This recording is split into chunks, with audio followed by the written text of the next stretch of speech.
Airing first on Asheville FM, WSFM LP 103.3 in Asheville, this is The Final Straw Radio, a weekly anarchist and anti-authoritarian radio show broadcasting out of occupied Salagi land in southern Appalachia. We bring you voices and perspectives from projects and struggles all around the world. This week we're airing a conversation with 2 Black, communications representative for the Defense Committee to free the Pendleton 2. 2 Black also hosts the Black Myths podcast. For the hour, 2 Black talks about the case of the Pendleton 2, 2 Black men incarcerated in Indiana who had decades added to their sentences, including decades in solitary confinement, for defending another prisoner from a white supremacist prison guard formation in the Pendleton Prison Uprising of February 1st, 1985. 2 Black talks about Christopher Naeem Trotter and John Balagoon Cole and the struggle to free these elders. You can find out more about the case by visiting the links at LinkTr.ee/FreedomCampaign. You can also see the documentary They Stood Up about the Pendleton 2 on YouTube, and you can hear the Black Myths podcasts at libsyn.com. We sometimes forget to add some content warnings, but since we're talking about racialized brutality behind bars, there are some descriptions of violence and racist quotes being read out loud that you may want to just ready yourself for. Stay tuned to next week's episode where we hope to hear voices affiliated with the ongoing prison strikes in the Alabama Department of Corrections. Also, keep an eye out for the latest edition of Bad News, Angry Voices from Around the World from the A Radio Network, which we are a part of. That'll be featuring some pretty cool stories from A Radio Berlin, from 1431 Free Social Radio in Thessaloniki in Greece, from Frequenza, as well as a shortened version of our story about the uprising in Iran. Episode number 61, you can find it posted soon at a-radio-network.org and finding the link for Bad News there, or check out our social media. If you would like to support The Final Straw, you can subscribe to our podcast via various platforms, follow and share our materials online, as well as give us feedback via the links at tfsr.wtf/tree, as in LinkTr.ee. To support our transcription work and wider project, you can subscribe to us via patreon.com/tfsr. You can also buy some merch or find donation methods at tfsr.wtf/support. Would you please introduce yourself with whatever names, gender pronouns, location, affiliations, or other info that will give the audience a sense of who I'm speaking with? Yeah, my name is 2 Black. I'm an artist, poet, writer, organizer, and for the importance of this conversation, the comms representative for the Defense Committee to free the Pendleton 2. Yeah, that's pretty much it. Oh, I always forget certain things, but and I host the Black Myths podcast. It's a show where we take myths of a social political nature in Black culture and history and debunk them. Essentially, anything that is a lie or just false or misunderstood, we will take that myth and we will spend an episode or two debunking and also just clarifying the truth and trying to investigate what was behind the myth. So that's pretty much who I am. Cool. That's awesome. I'll happily throw in some links to your RSS feed and social media presence after this. If you have any extras, please toss them my way. Also, before putting a pin in a thought, because the focuses of the conversation have multiple names, there's state names, there's other names that they get referred to. And I've seen, for instance, Mr. Trotter, for instance, referred to less consistently as Naeem, but yep. Would it be better, since you've been covering this for a while and are on their defense committee, I'll probably use their state names just at the beginning, but is it better to just go with Balagoon, Naeem, Lokmar, or is it okay to intersperse them, or how should I approach that? It's best to start with their state names. At least that's how I always do it. And then after that, I'll use the shorthand Naeem, Balagoon. Cool. And it's also okay to state openly that's how we'll be referring to them throughout the remaining of the conversation for the most part. Cool.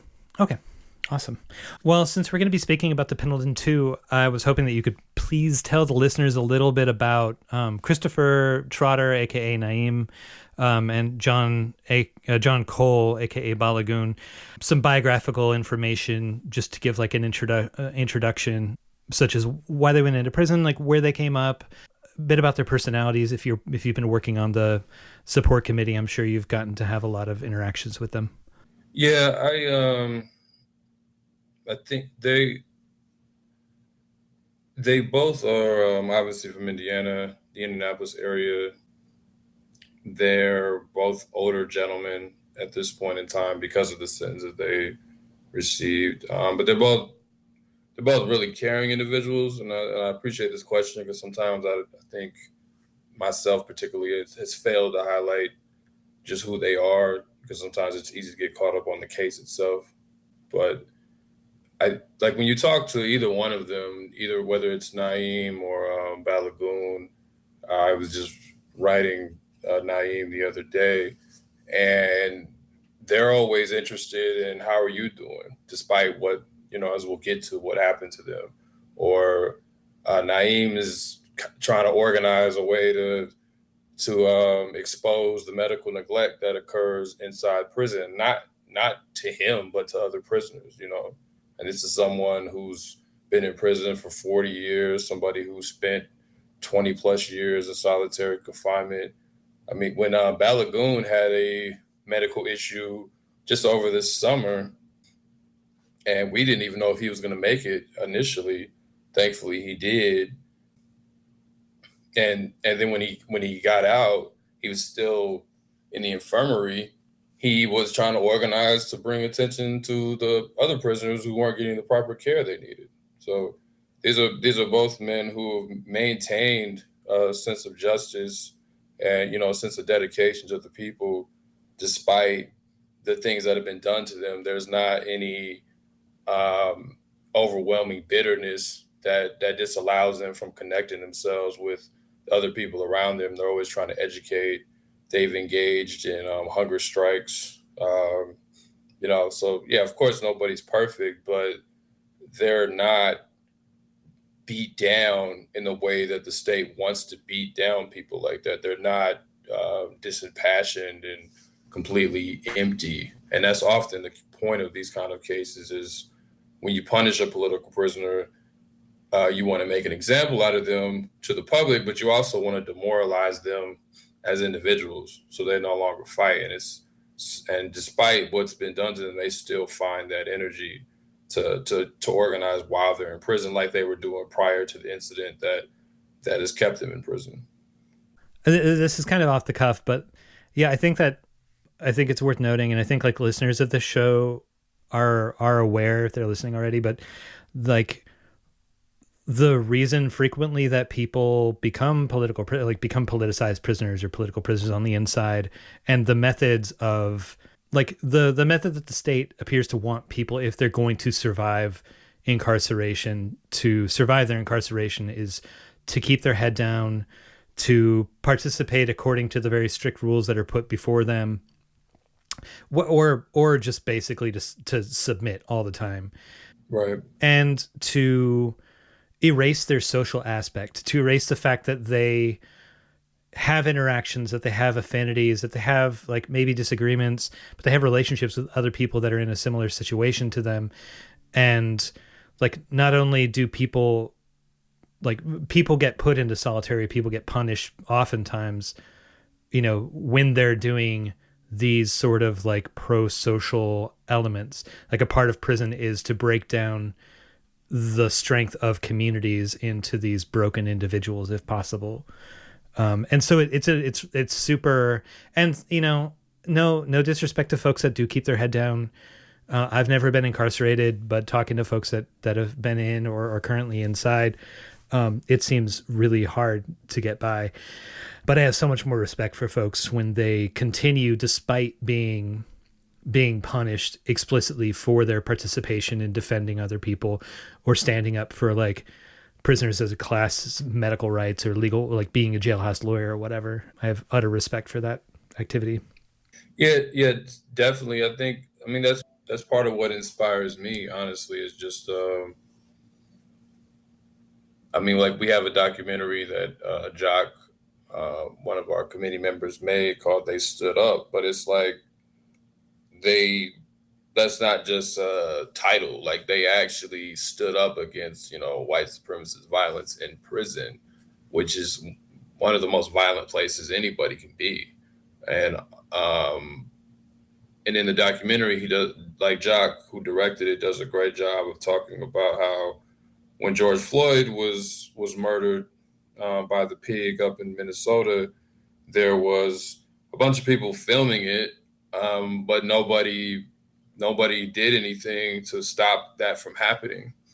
And it's not to create some kind of individualistic criticism of any of those people, but it's more so just think about how we've been conditioned to not even respond to when a human life is being brutalized, particularly by the state, right? And they were trained differently. They had already been organizing prior to the event. So when Lincoln Love was being beat down and was probably, or yeah, more than likely going to be killed, they actually said, no, we're not going to stand for that. We're not going to watch that happen. We're gonna step in, and that doing that provides a certain inspiration to people who might be a little bit more tepid, who do have their heads down, who don't want to throw the brick at the cop, so to speak, who don't want to put their lives at risk or anything of that nature. I mean, it's also important to note that Naeem only had 3 months left on his sentence when he engaged in this activity, and Balagoon, it was only, I believe, 3.5 years left. So both of them could have just, to your point, kept their head down and been home. And a lot of us do that. We keep our heads down. We know that something's fucked up. We either feel like we're powerless or we just don't want to mess up whatever we have going. And again, this is not an individual criticism. This is just, again, how we're conditioned. So we don't do anything. But when people see the situation differently, when they understand that a human life is so valuable that whatever they have on the line does not stand above the significance of someone's life, like that is an inspiration, and that can recondition people to take a different approach. And so that's why you have to punish people like that, because they violate an unspoken code, right? You don't stand in that way, particularly in a violent way or in a self-defense way. You're just not supposed to do that. You're supposed to play by the rules that the state sets for you, even though those rules are inherently, always going to work to their benefit. Yeah, that's for full transparency, I was just rewatching the documentary right before we got onto the phone. So I really hope that folks in the listening audience end up checking out the Pendleton 2, They Stood Up. It's quite a good documentary with some amazing firsthand accounts, including talking to Balagoon and Naeem about their experiences. So I'm wondering if you could set the stage, what were the conditions like in the Indiana State Reformatory, which is now known as Pendleton Correctional Facility? What kind of organizing were prisoners involved in, and who were some of the folks? We've named a couple already, but... Mm-hmm. Yeah, so, as you said, at the time it was Indiana Reformatory, February 1st, 1985, but prior to that date, there's a few things to just clarify. So, there had already been an uprising at Michigan City Prison in 1982. There was already a lawsuit there was a class action lawsuit. There was actually multiple lawsuits. There was a class action lawsuit against the conditions in Pendleton, I believe, and there was a lawsuit that the guards themselves had against Pendleton, or again Indiana Reformatory at the time, because some of them didn't even feel safe because they thought the conditions were so bad that it was prompting violence from the prisoners. There was regularly medical neglect, the neglect of food, and horrible conditions, unsanitary conditions. And then there was also just outright violence and torture that went on in Pendleton, or Indiana Reformatory at the time. So, I mean, Naeem talks about how he had somebody this is prior to the rebellion. Somebody, not just somebody, but a guard came in and choked him out and called him nigger and said he'll kill him. But this wasn't an anomaly. This happened all the time. So prisoners were regularly, on guard, even more than you would expect people to be on guard in a prison, which requires you to be on guard anyway, right? Like they were more on guard. And, the most important point I think to know is that, as we find out later, this was not known at the time explicitly, even though the actions were clear, that the guards inside the Indian Reformatory or Pendleton at the time belonged to a KKK splinter group called the Sons of Light. So you had literal KKK minded guards running the prison. And this was exposed by one of the guards who worked there. So that was all occurring at the time, or like prior to any kind of rebellion or anything of that nature. Those are the conditions that laid the way. And then on the prisoner side, despite all these horrible conditions, there was the Black Dragons, which Naeem and Balagoon were leaders of and a part of. And what they were attempting to do, they've been misclassified as a gang, but what they were attempting to do was bring prisoners together and organize against those conditions, organize against the violence that they experienced in prison for the sake of, obviously of improving their situation and working against what the guards are doing to them. So often their goal was to get the prisoners themselves to stop fighting amongst each other and deal with the real enemy, or the real immediate enemy in this case, which was the white supremacist guards. So Black Dragons had been organizing, for years prior to this incident. So by the time the incident occurs, which starts in the maximum restraint unit, and they're going around flipping cells, and they kept coming back to Lincoln Love's cell, and that cell was Lincoln Love. Just to give a little bit of background on him, Lincoln Love was also someone who was part of the agitation against the white supremacist guards, and he was also a lay advocate, or a jailhouse lawyer, I should say.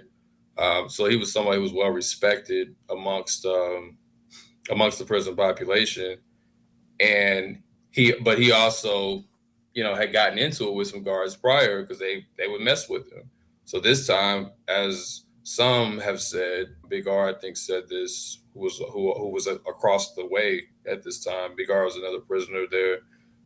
There's some kind of retaliation, because at the time the prisoners were banging the cells asking for cleaning supplies because they weren't getting cleaning supplies. So the guards ran up in Lincoln Love's cell, handcuffed him. They had, illegal billy clubs, tear gas, and they started beating the shit out of him, right? And then they not only beat him in his cell, but then they drag him out of his cell bleeding, and they yelled it to the other prisoners, this is what's going to happen to you. So from there, the prisoners in the maximum restraint unit started yelling to get Balagoon, and because Balagoon was a lay advocate. So for people who don't know, lay advocates often can serve as mentors to other prisoners and can even help them get on parole or get out of prison, as well as give legal advice and such. So Balagoon was up there doing that. He was doing his lay advocacy. So he hears people like clamoring, asking for his help. And then he learns, at the time he thought Lincoln Love was at the captain's office. He couldn't get in. So he went back to population and got Naeem and several other prisoners. And they went back to the captain's office to try to see. They wanted to see Lincoln Love because the understanding was that they thought he was going to die. That was their understanding. And they had every reason to believe that based on those conditions and based on what had happened to him. So they try to force their way into the captain's office. Initially, they tried so peacefully. Then they were met with resistance, so they had to fight back. The guards in that area called for reinforcements. And then I'm shortening some of this story, but then Balagoon and Naeem, as well as the rest of the group, had to They found out that Lincoln Love wasn't actually in this location, so they had to run to another location in the infirmary, and they had to be careful while they were running because the guards were actually trying to shoot them from up high as they ran through the yard. And they make it to the infirmary, and then they can't get in fully. And again, if people want to hear them tell it straight up, on my podcast, actually, Balagoon and Naeem explain this pretty well. But they can't get in initially. They fight their way in, and then the guards try to trap them within the infirmary. They have to fight their way out. So from there, they get attacked. They had made their own shanks. They had to fight back. Balagoon talks about how he was about to get caught up, and Naeem grabs one of the guards and puts a knife to his neck so Balagoon can slip into the cell house, what was cell house J there at the time. They occupied the cell house for about 15 or 16 hours. They called the media. They listed a series of demands, basically trying to address the things I already talked about, the violence in the prison, lack of any black guards at all, the food, the unsanitary conditions, etc. And like Naeem talks about, they protected the guards and the hostages that they had. They did not hurt, or I won't say they didn't hurt, but no one died in this situation. And if that was, despite the fact that Naeem was charged with attempted murder, if the goal was to murder somebody, they had ample opportunity to do so. But they actually protected them even from some of the prisoners because they said we didn't want to be like them. We wanted to actually value humanity. After all of this occurs, eventually after those 15 hours are over, then to kind of speed up the story, they have to go, like Balagoon and Naeem get the hardest charges because they were the leaders. And then they go to court. The court denies them any real trial. Honestly, the judge openly fraternized with the jury, as did the prosecutor. Anytime they try to bring up the conditions of the prison to try to explain the state of mind that they had and why they felt that they needed to do what they needed to do, it always was ruled. It was always objected against, and the judge always granted that objection. They weren't allowed to talk about any of the lawsuits. They weren't allowed to talk about any of the conditions in the prison at all. Anything that they tried to implement into the conversation was wiped out. So they didn't receive a fair trial.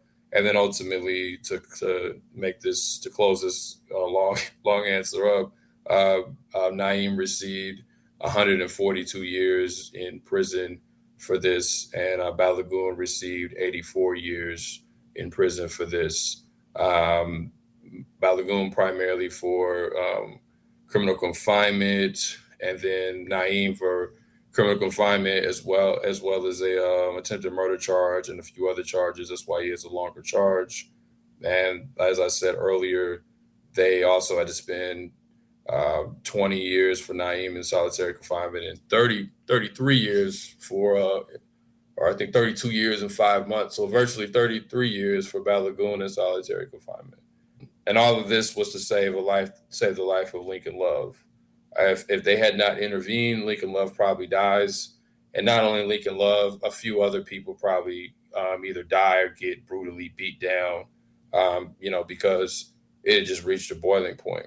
This wasn't a planned rebellion. Like sometimes people like to say this was retaliation, but when you talk to them, that wasn't the nature of it.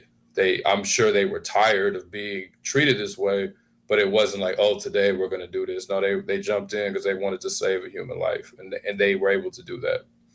And it sounded from, I think what Big R and a few other of the people that were in the documentary had said who were there, it seemed like with the parading of Lokmar, like bleeding out from his head, just pool of blood, like, and being told, you are next, we're going to do this to you. Right. Like, how could they assume that anything was going to happen but that possibility unless they took direct action right at that moment to interpose themselves, to interrupt the circumstances, and to bring in the outside, bring in the media, bring out like other institutions that might be able to step in and stop what looked like it was about to be a massacre. Yeah. Yeah, I think that's a great point. Like, and that's why, coming back to the trial, it was clear that line of thinking that you just laid out, the judge and the prosecutor did everything they could to keep that line of thinking from even being entered into the conversation of the trial. Like, the jury couldn't even take that into consideration. Like, they had to think of them just as these monsters who hurt guards, right? Yeah. And this is also perpetuating the fact that even after, like way after, in 2018, when Naeem's sentence was actually vacated, and then they removed the judge who vacated him and put another judge on who said he basically had to look out for he had to have his brother's back, and referring to the guards themselves, and resentenced in 122 years, right? So the state doesn't want to take any culpability for what happened. At best, you'll hear that it was okay to go down and check on Lincoln Love, but it wasn't okay to defend themselves, as if somehow those things are separate, right? Like that, like it's not in the same continuum, and it didn't, and as if they were supposed to just submit to whatever was going to happen to them. And like you said, you saw a man, you saw a man whose head is bleeding, and your people are telling you that they're about to do this to all of us. And this, again, this day is not an anomaly. This stuff is already happening. This stuff has happened prior. So yeah, what are you supposed to think? Like it was just the logical thing to do, honestly. Like, it wasn't just trying to be heroes or valiant or anything. It was just the logical thing to do. And it seems like there's a lot of specifics to this being in Indiana, but parts of this remind me distinctively of like conversations that I've had with survivors of the Lucasville Uprising in Southern Ohio, where it's like, well, I don't know the makeup of, we haven't talked about like the racial demographic of who were the prisoners in the prison, but you mentioned that there were no black guards.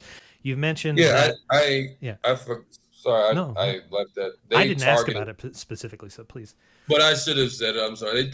They targeted, the guards primarily targeted black inmates, and the white inmates that they targeted usually were inmates who didn't go along with the brutalization of black folks. To the so-called nigger lovers, essentially. That's how it operated. So yeah, it was a primarily black inmates who were targeted, and there were no black guards. Not that would have made a difference at this point, but there weren't any black guards. Sure.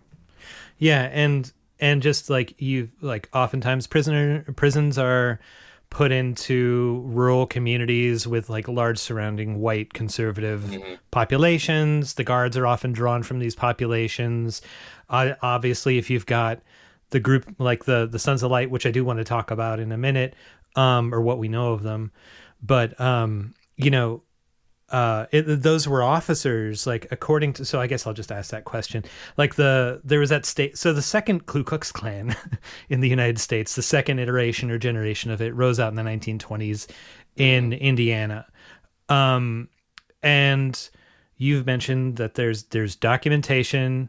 In general, there's a lot of overlaps between government officials and law enforcement and guards with organizations like the KKK, who are there to actively reimpose or continue the imposition of white supremacy, quite actively in a day-to-day manner. And in this instance, as I understand, according to the affidavit of a former guard, Michael Richardson, who was a white dude, who didn't want to participate in it, he said that among the groups that he was contacted by are white supremacist formations that operated among the guards. There was the Sons of Light, which was made up of like captains and lieutenants and all these other officers. So it wasn't even just like the like quote unquote white working class, whatever. It wasn't just the ignorant like, bottom of the barrel folks. This was the people that were in charge, and the people that were in charge of the people that were in charge. Can you talk a little bit about about what you have been able to uncover in these interviews and in your research about that organization or organizations like that, and the ability of that information to get into things like the resentencing in 2018 or other court or the initial conviction? Yeah, I think a point you made within how you were laying it out. I think I want to touch on that first, and I can get directly to the question. As far as, it was good to say, like, these are captains, these are lieutenants. It wasn't just like the most lowly worker in the prison. And honestly, even tying this back to the Klan or any other white supremacist group, the mythology surrounding this often is that white supremacists are just dirty rednecks or whatever. And that's really never been true. Anytime that there's an organized force, like, yeah, that may be part of it, that stereotype, but for them to have any real pull, it always goes up the chain. It's never just a random person if it has any pull. Now, if it's just a group that's just doing something on their own, maybe, but if they're affecting any real change, if they're affecting any real pain, I should say, or if they're able to oppress anyone, that always goes up the chain. If you go back to, even if we're not directly dealing with the Klan, but when we just go back to any of the lynchings, regardless of who was behind the lynchings historically, you'll always find that there was a business owner involved, that there was someone who ran the city or who had connections. It was rare that it was just the white farmers that were doing this. And if they were usually emboldened by the establishment. So I say all that to say, when we come back to the Sons of Light and the Department of Correction, the Indiana Department of Correction, we can't prove at this point directly that it went all the way up to the top of the Indiana Department of Correction, but for it to be this thoroughly infiltrated within Pendleton, it's hard to believe that IDOC would know nothing of it, or to believe that they knew nothing of it, or if they did know anything, that clearly they didn't do anything to stop it. It was clearly condoned and maybe even sanctioned, but at the very least, it was condoned and it was tolerated.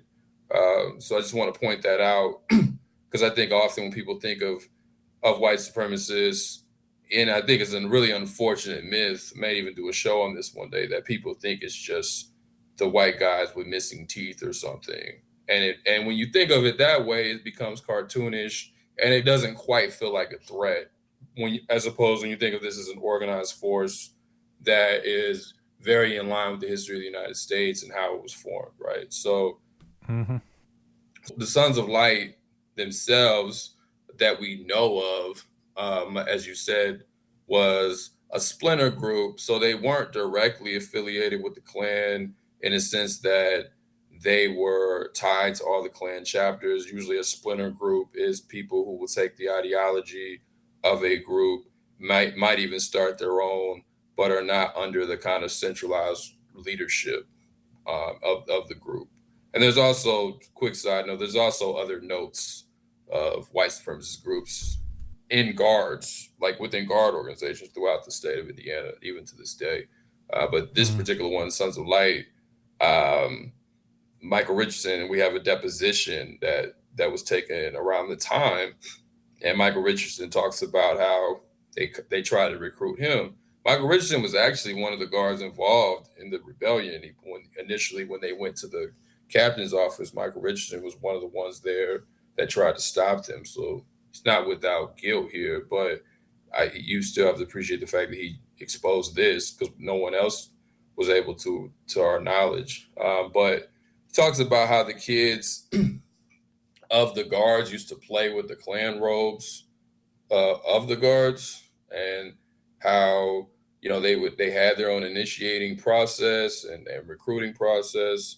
And when you listen to Naeem or Balagoon, like for them, or even we're talking about Mika or some of the other ones involved, for them, it was really confirmation that something was going on, because that's how the prison was ran. Like, I think Balagoon said, it was like going there was like being sent down to the Mississippi. And for people who don't know that reference, that's during slavery in the United States. All plantations sucked, but it really got bad if you were going to get sent down the Mississippi River deeper south. Like, that was understood as an even worse situation than if you were in like Maryland or something. So it was understood that this is a rough place, right? So the Sons of Light, like that, they even passed around literature as well. That's another thing Michael Richardson talks about.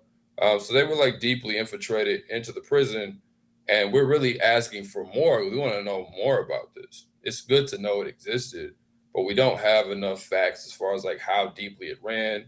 And, as my comrades on the committee always point out, like, a lot of these people who worked in these prisons in the DOC and such, they just continue to move on to other prisons. They move up the ladder. So this is 1985, and these are jobs people keep forever. So it's all within the network. So it more than likely, I don't even think more than likely it does, but we want to have more information, runs deep throughout the prison, the state prison system.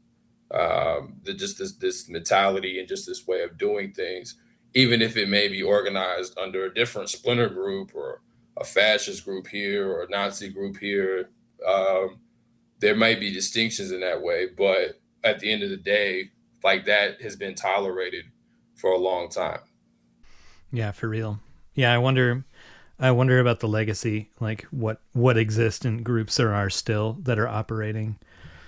So as you broke down earlier, Naeem and Balagoon both helped to save Lokmar's life, brought about this huge disruption, we know, with other prisoners, but brought about this disruption that stopped his murder from occurring, got sent down the river, as it were, afterwards, with decades and decades of sentencing and decades in solitary confinement, which is just unimaginable. I know it's a real it's a real thing that happens in the United States, but the idea that happens to people is just so disgusting. So I'll just jump forward, I guess.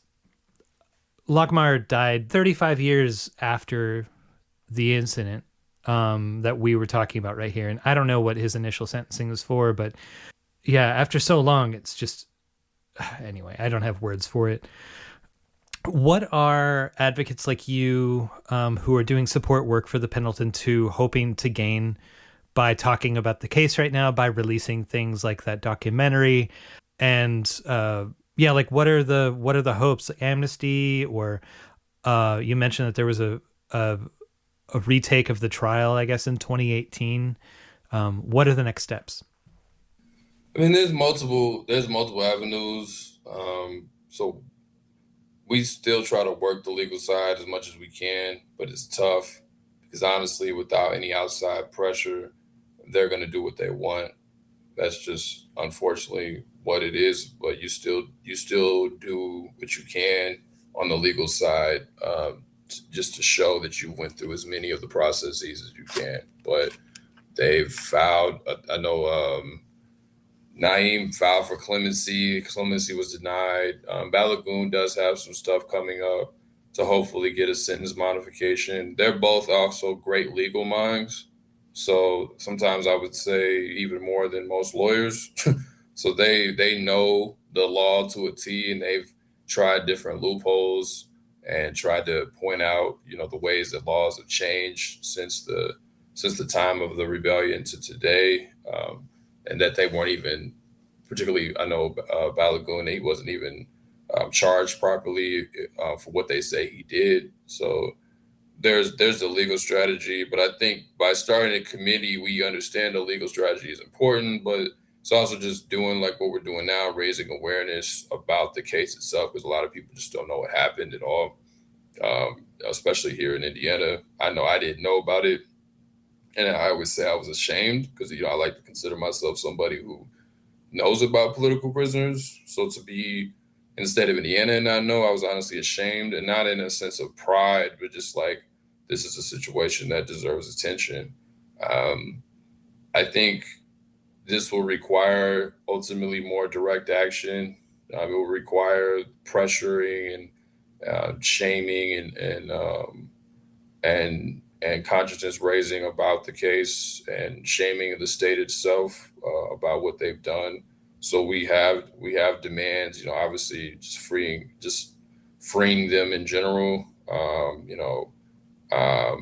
whether that be within compassionate release, or the other different, there's many different ways they could be released, because they're also just older gentlemen. So it's as if, even if you think that they deserve this time, which I don't, and I think that's clear, they've served more than enough time for the crimes that people claim they committed. There's no reason for them to still be locked up at this point.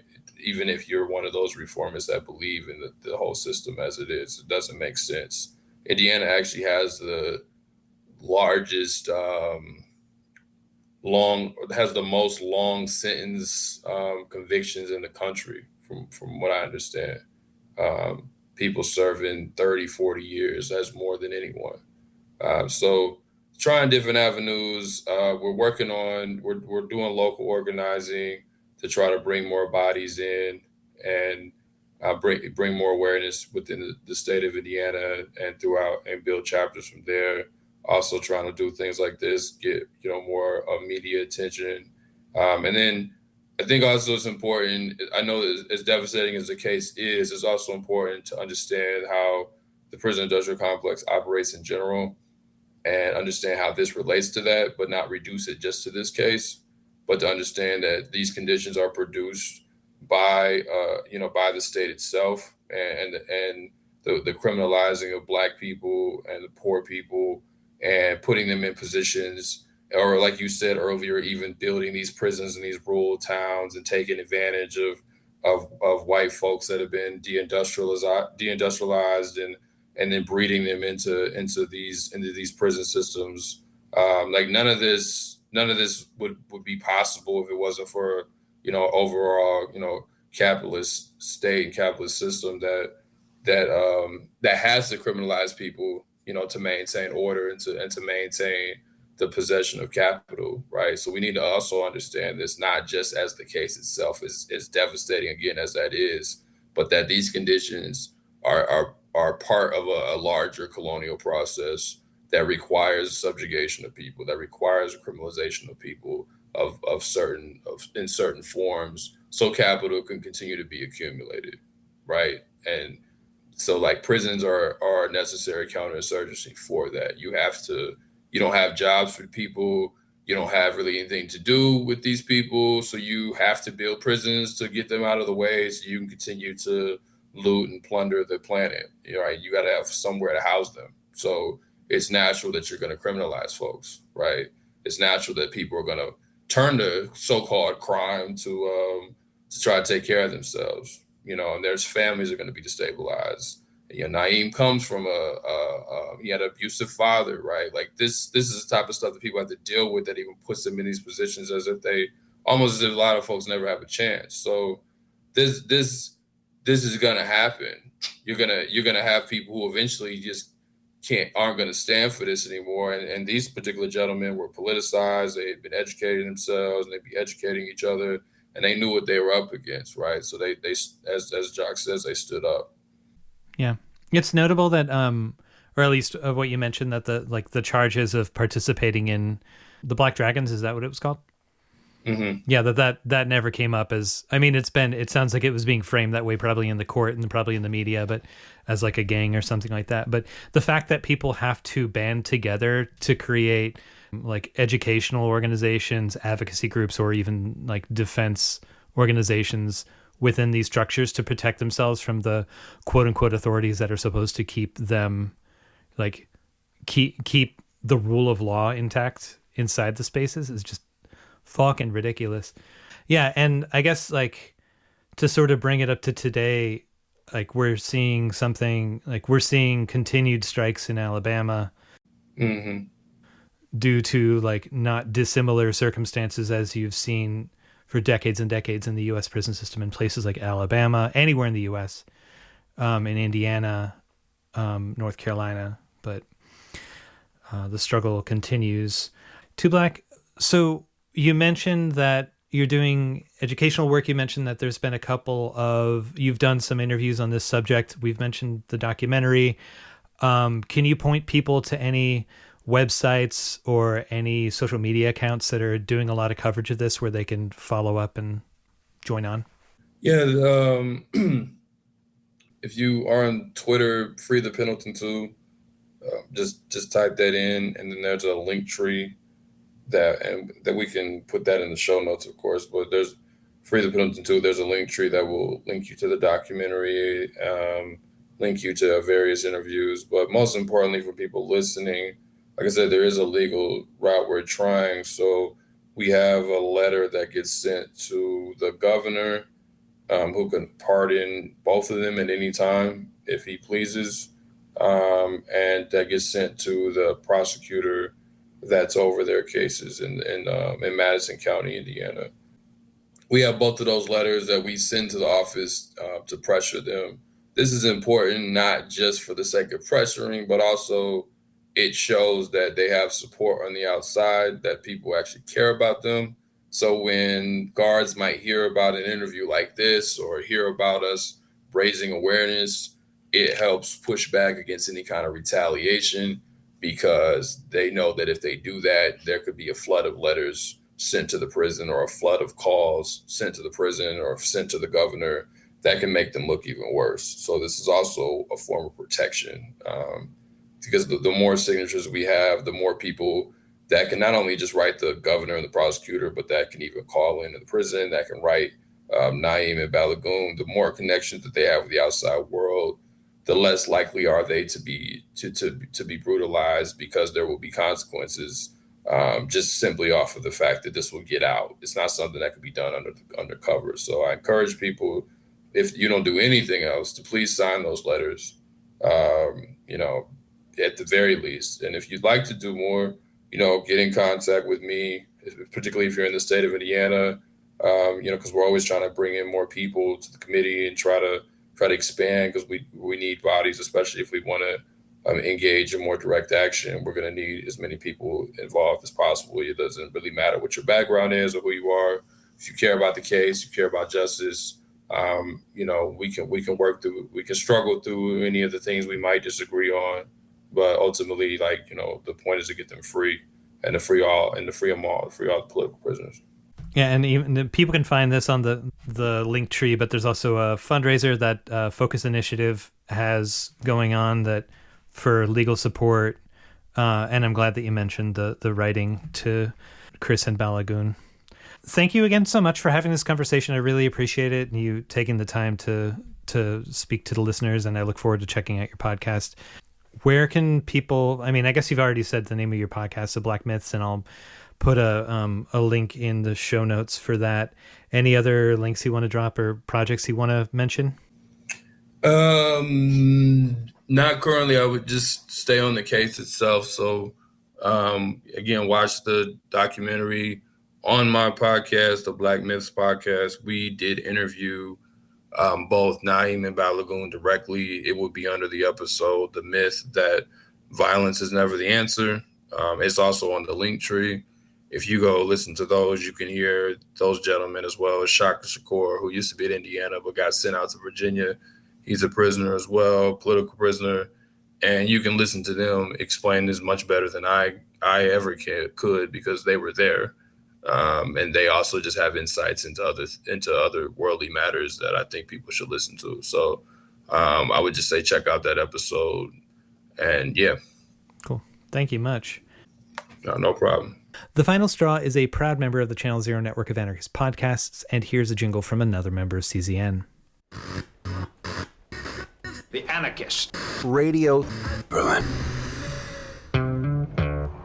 From across the pond. So it's the Anarchist Radio Berlin. With audios in English, Spanish, and German. And please, don't mention the war.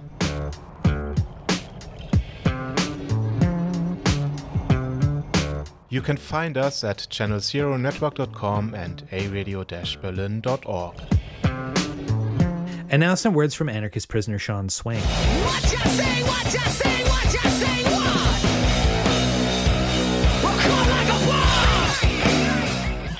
Every day I get a dose of insult from the U.S. government and its lapdog corporate media regarding the Russian invasion of Ukraine. It's a steady barrage of half-truths and distortions to paint the Russians, and more specifically Vladimir Putin, as being an exceptional villain. It's really annoying. Just to be clear, I'm no Putin fan. Putin is a hierarch, and I'm no fan of Russia or any other nation state. I'm an anarchist. I know all hierarchies fail to work as advertised. But I am a fan of intellectual honesty, and so I have to call out the American corporate propaganda for what it is. The narrative pumped at all of us is this: Russia invaded Ukraine in an unprovoked act of naked aggression. Russia's conduct of its war of aggression has been unparalleled in its human rights atrocities. Russia's annexation of Ukrainian territory is historically unprecedented in its lawlessness. Russia has sabotaged its own pipeline. And, last, Russia's contemplation of using nuclear weapons is beyond reason and rationality in our civilized world. I'll try to unpack all this in about 5 minutes. First, Russia's invasion of Ukraine is not unprovoked. At the fall of the Soviet Union in 1989, the U.S. and its allies promised to never recruit any of the former Soviet bloc countries to join NATO. NATO has always been, by the way, an anti-Soviet and anti-Russian gang-up between the U.S. and European countries, promising that if any single member is ever attacked by Russia, all members will join in to give Russia a collective beatdown. But the U.S. has aggressively recruited former Soviet bloc countries to join NATO to point their guns at Russia. And this is the very provocation that Russians now respond to when invading Ukraine. This scenario is much like the one in Afghanistan, where U.S. operatives trained Afghan rebels to tamper with the Soviet pipeline and draw the Soviets into a war there. Then the U.S. pumped in weapons and Islamic extremists to fight the Soviets. The only difference now is geography. Instead of pumping weapons to Al-Qaeda Mujahideen, the U.S. is pumping weapons to Ukrainians. Also, there's a long historical animosity here. In World War II, the Russians fought the Nazis, and 10 million people died on the Russian front. In the midst of that, many Ukrainians, by the thousands, volunteered to fight alongside the Nazis because they hated Joseph Stalin and the Soviet regime more, it seems, than they hated Hitler. So while the corporate media roll their eyes at Putin's claims of Ukrainians being Nazis, Putin is expressing what feels like a valid historical sense of betrayal from a Russian perspective. It's also unfair to characterize the invasion as unparalleled in its human rights atrocities. The total number of civilians killed in this 9-month-long war doesn't include deaths incurred in Iraq by U.S. armed forces, just in the initial bombardment of Iraq. The U.S. killed over 500,000 children under the age of 6. Ukraine hasn't suffered even a fraction of that in the total deaths. Last week, ABC News reported 10 Russian rockets launched to target civilians, resulting in 11 deaths. That's 1.1 civilian deaths per rocket. If that's deliberately targeting civilians, the Russians really suck at it. I could get you a higher death count than that with a baseball bat at a crowded mall. As for the annexation of Ukrainian territory being unprecedented in its lawlessness, I would suggest that the United States can only say that after it gives back Nevada, Arizona, Texas, New Mexico, and the southern half of California to Mexico. The U.S. annexed all of that after the Mexican-American War. It's kind of hard to take U.S. indignation seriously when its very foundations are built upon genocide from sea to shining sea. As far as the U.S. claims that Russia sabotaged its own natural gas pipeline to Europe, that's possible, I suppose.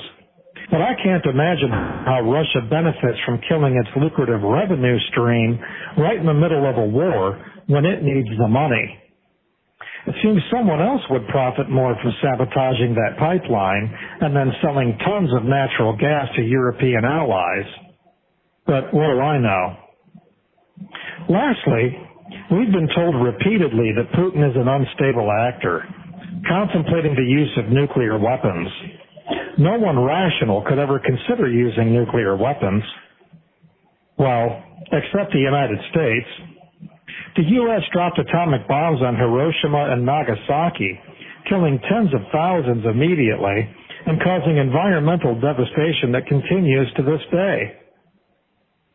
So when U.S. government sources and corporate media say the Russian leader is so irrational as to possibly nuke his enemies, they mean that he might just be crazy enough to act, well, like us.